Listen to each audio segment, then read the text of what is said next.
everybody, it's Adele and welcome to my channel Sew for Serenity, where I talk to you about my sewing journey, my love for fabric, patterns and just basically all sewing related chit chat. So if that's something that sounds of interest to you, then please keep on watching.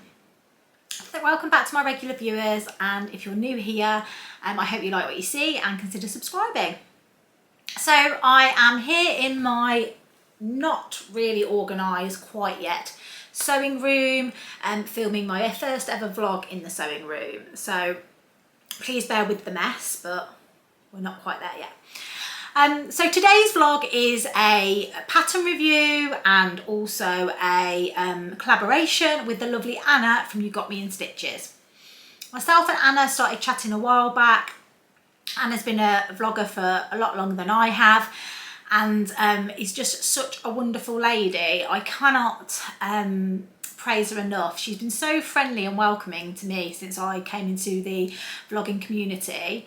I first found out about her through watching Michelle the Sewing Bunnies YouTube channel, who I absolutely love, and she is friends with Anna as well, and they've met up a few times.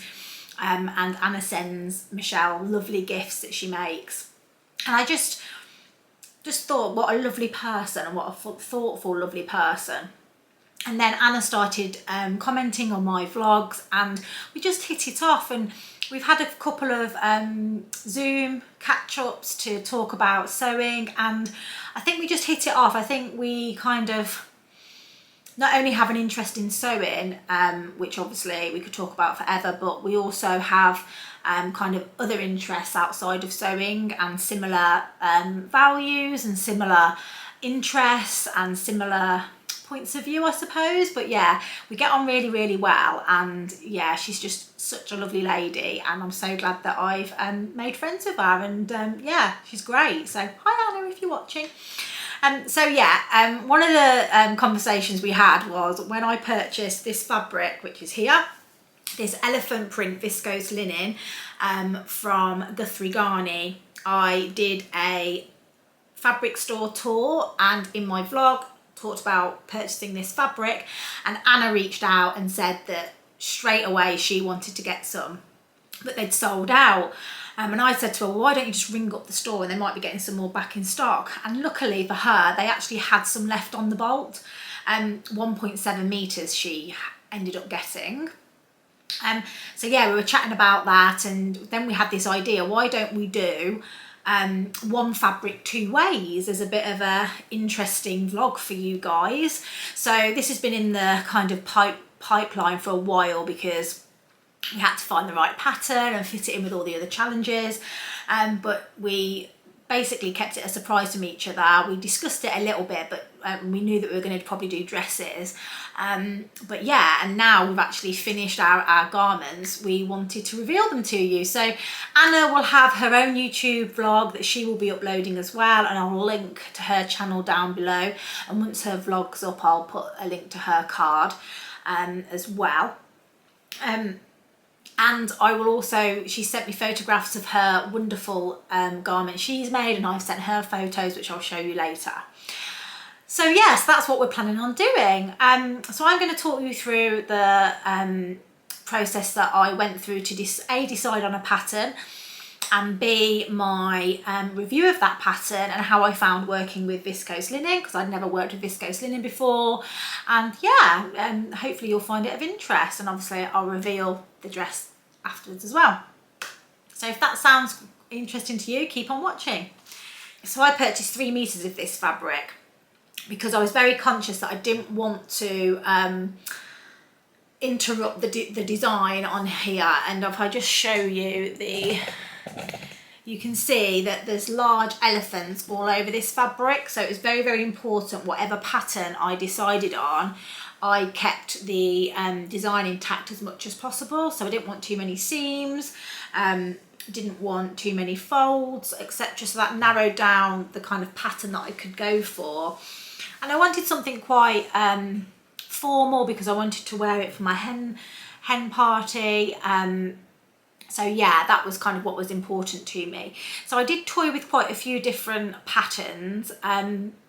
Most of them I didn't have enough fabric for, if I'll be really honest with you. there was one, a dress by Sew Over It, and I cannot remember the name of it, but I'll insert a photograph. It's really beautiful and I do want to make it at some point. It's a wrap style dress, but I didn't have enough fabric for that, so I ended up going for the Closet Core Elodie dress, which, here's the line drawings for you. And I made view B, which is basically the midi length that comes to just about calf level, and it's kind of got a bit of an unusual kind of dipped hem here, and big sleeves I did as well, the big sleeves, and then it's got the wrap. I didn't do the pockets though because I didn't want, again, interrupt the print. So yeah, that's the pattern that I did. I'd seen a couple of other vloggers had made it, so Helen off Stitch Rip Repeat had made it in a viscose and she was really happy with it, and I know Jess at So What If I Sew had made it and really liked it too. So I was in good company. So the pattern itself, I did have the paper pattern, which is quite unusual for me. I'm not sure why I had the paper pattern, but I did. And the fabric requirements for it are the version A, which is the short version, which is short with shorter sleeves. For the size that I made, it requires 2.5 meters of fabric, wide fabric, and the shorts, yeah, and then the view B, which I made, which was with the long sleeves and the midi skirt, needed 3.2 meters, and the long dress, which is view C, and the maxi skirt, is 4.8 meters. So it is quite fabric hungry if you want to make the long version, but it's a beautiful, beautiful dress. I really liked it. So obviously you can mix and match. You can do long sleeve, short sleeves on all of these versions, but I wanted to do the long sleeves because I wanted to get as much as the elephants on as I could for this dress. So yeah, there's a few different variations, which I think is always good about a pattern. I'd never actually made a Closet Core pattern before, so I didn't know what the instructions were going to be like, how it was going to work or anything like that, or the sizing would fit me. So I was a bit apprehensive. On the sizes, it comes in a 0 to 20. I'm not sure if it comes in a bigger size than that and you have to buy a different pattern. I will check and I'll put it in if it does. The 0 is a bust of 29, a waist of 24 and a hip of 33. And the 20 is a 44-inch bust, a 39-inch waist and a 48-inch hip. I made the size 8, which is a 33-inch bust, a 28-inch waist and a 37-inch hip. Because with it being a wrap dress, I thought that would be okay across my bust. And in the finished garment measurements, it was a 38.8-inch bust, 28.4-inch waist and a hip of, well, the hips got a lot of ease because it's kind of a flowy dress. I think next time I might grade up in the waist. I feel like this bit here, I would feel more comfortable if it sat a little bit further round. Maybe, I don't know, but then it's a difficult one. Wrap dresses are difficult, I find, because I'm conscious I didn't want to go too big, so I didn't want it to gape. Well, I don't know, I think it looks fine on. I'm just not sure if that should sit a little bit further round as a wrap, but it doesn't seem to insinuate that. I mean, it looks exactly how it is on the line drawing. The wrap finishes about here, so maybe it's just personal preference. But yeah, I went with the size 8, which I think, if it's an American size, it's a size 12, I think. So that's what I went with, and I took 2 inches out of the length of the skirt because I always need to take 2 inches because I'm 5'3", and my height is I've got kind of a normal size or a standard side bodice, but it's the legs where I am shorter, so that is where I always take the length out of. So I took 2 inches out of that. The pattern pieces are here. You can see that they're very big pattern pieces. Not loads, but they are big. The one thing that I will say about this is it does take a lot of fabric, and if you have got a print that you don't want to interrupt, it takes even more fabric, because obviously you need to make sure that you're getting the pattern placement where you want it. So it helped being big pattern pieces, because it meant that I could lay them on and see exactly where the elephants were going to be. So yeah, that really helped. And the cutting out process took me absolutely ages. It probably took me about 2 hours, for 2 reasons. The first reason being that the cutting diagrams in the instructions are very, very comprehensive. There's 1, 2, 3, 4, 5, 6 pages in here on how to lay your pattern pieces on the fabric, which seems quite excessive, because I mean, I don't normally look at them really. What it does tell you mostly for the maxi and the midi skirt, pretty much you don't cut it on the fold. It's pretty much all done as a flat piece. The only one that it tells you can cut on the fold is the short sleeve, short skirt with a wide fabric. That you can do it on that, but for anything else it recommends, well, it says to do it not on the fold, and none of the pieces are on the fold either.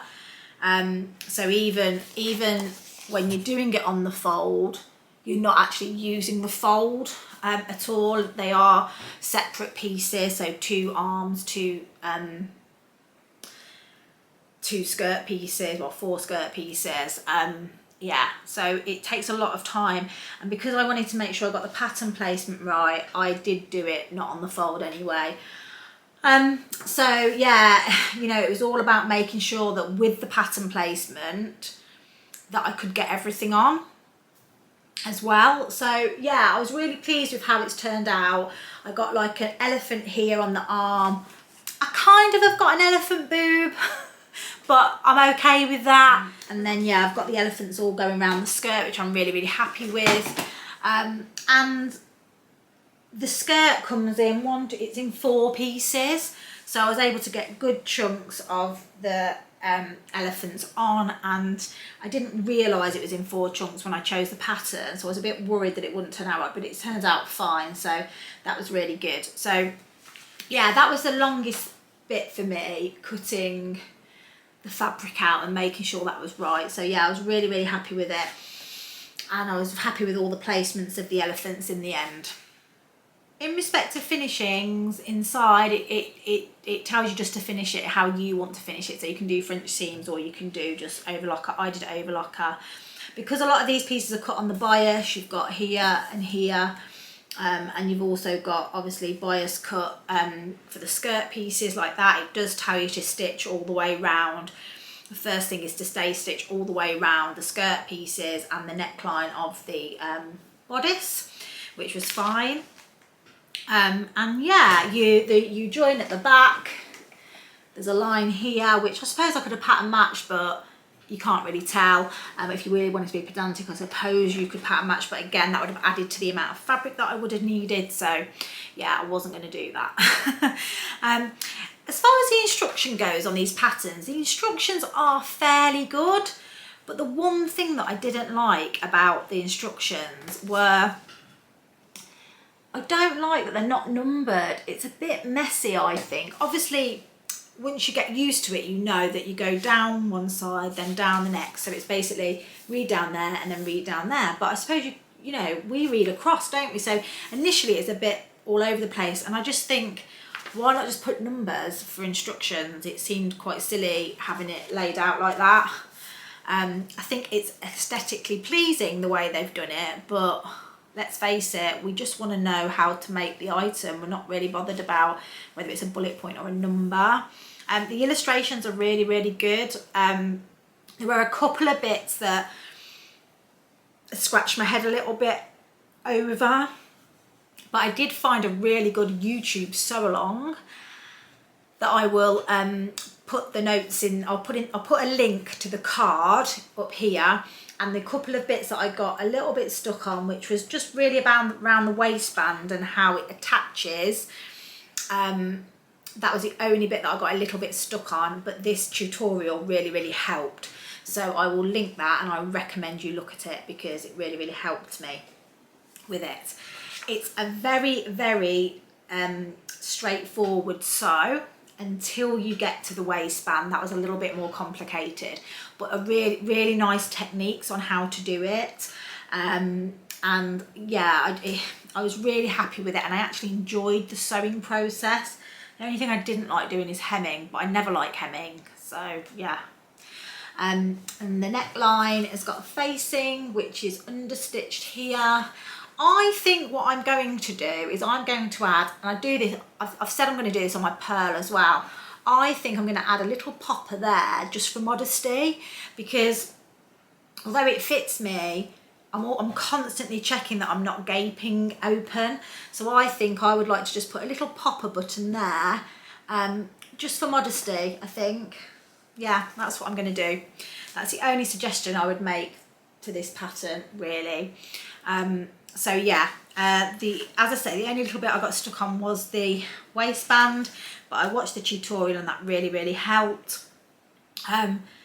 Yeah, and the technique that I really like that this uses is when you're doing the hemming, it tells you to sew the line 1/4 of an inch all the way along, and then use that as your line to fold your hem over on. And I've seen that on a few patterns now, and it does really help with the hemming process. So I think that's one of the techniques I'm going to just continue to use. Whatever the seam allowance is on the hem, I'm going to go along and sew that line first, using the gauge on my sewing machine, and then it makes it easier to hem it. So yeah, sewing with viscose linen, oh my god, I love linen. And the good thing about the viscose linen is it doesn't crease as much. Obviously it still creases, it's had to be ironed. But yeah, I really like viscose linen. This that I'm wearing here is a viscose linen. It's the assembly line high cuff top, which is it's a woven top with stretch or ribbing for the neck and the cuffs and the waistband, and this is a viscose linen, and this is the first time I'd ever sewn. So yeah, this wasn't the first time I ever sewn with it. I'd sewn with it on this one, and that's why I was keen to try it again. So yeah, this is slightly thicker, but just a dream to sew. Really lovely. So for any beginners out there, I would definitely recommend sewing with viscose linen. It's lovely, although you do have to iron it. This fabric, as I say, I got from Guthrie Ghani. They do have it in stock still. And then Lamazi also have it in a beautiful green colourway as well, which if they're still both in stock, which I think they are, I'll pop a link in the comments below. I really love this dress. I'm going to insert photos now of it. I have got a bit of video footage as well of it as well. You'll have to excuse, I had these photos done just before I was starting work. I don't even think I'd brushed my hair, so I do apologise. But I was meant...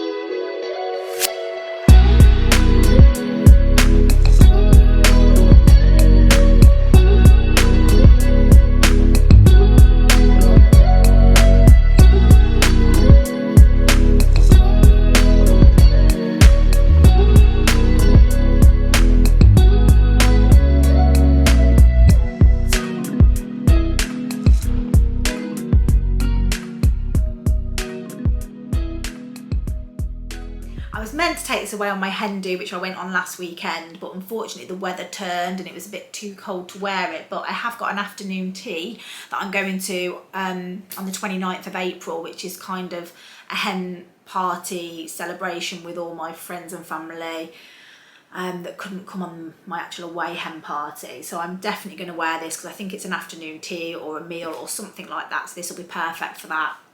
And I really want to show it off because I am very proud of it. It's not perfect. There's things that, you know, that aren't as perfect as I wanted them to be. There's a little bit of stitching showing here. One thing I was really pleased about is I stitched in the ditch for the first time. I purchased a brand new stitch in the ditch foot, which I realised that my stitch in the ditch foot that I got with my machine just wasn't right. It just wasn't aligned properly. The needle wasn't where the actual little marker was that went in the ditch. And now I've got my new stitch in the ditch foot. My stitch in the ditch was much better. Still gone off a little bit on the way. So you stitch in the ditch around the waistband. It's still gone off a little bit in places, but mostly I'm happy with it, and that's only going to get better. So at the end of the day, it's progress over perfection. So just remember that, everybody, progress over perfection. So yeah, I'm really, really happy with the dress. I will make the Elodie again. I'm keen to make it in a viscose. I do really like the Elodie pattern. I do like the closet core patterns. I'm keen to make a couple more. And although the instructions are a bit annoying because they aren't numbered, I still think they're really, really well laid out, and I really like them. So I'm keen to make some more. So if you've got any recommendations for closet core patterns that you think I would like, then please let me know. And yeah, I really liked it. So I hope you like my dress. If you've got any questions about the pattern, and you think I've missed anything, let me know. And what I'll do now is I'll show you what Anna made. So Anna made, and I've got it in my notes here, Anna made the new look Mrs. Pattern 6429, and I'll insert a picture here. It's actually a really nice pattern, and she's made view B, which is really, really nice. And she's done amazing because she had 1.7 meters of fabric. I'm not actually sure how much does it say view B? Yeah, 1.5. So she I think it takes 1.5 meters. So she's done really well to get such a lovely pattern placement on this dress. And actually, I think her pattern placement and choice of dress is perfect because she hasn't had to break the print at all. So I'll insert a picture of her dress here. And as I say, I think it's absolutely stunning. Wouldn't it be funny if we both wore them at the same time? How funny would that be? I'm actually going to meet up with Anna this year, so maybe we might wear the same dress. Well, not the same dress, the same fabric in a different dress. That'd be quite funny. So yeah, I hope you've enjoyed this quick vlog with my pattern review, and I've enjoyed doing it. And if there's any other patterns that you'd like me to review, please let me know, and I'm happy to do it. So yeah, that's all from me for now. I hope you've enjoyed this vlog. If you don't subscribe already, I hope you consider subscribing. And if you want to support my channel a little bit more, then I have got a Ko-fi account where you can support my channel by buying me a coffee. But please remember, you're more important than anything else. So, you know, as long as you come and watch my vlogs, that's all I care about. And if you get something out of it, then that's good. Okay, so I will see you all soon, and happy sewing. See you later.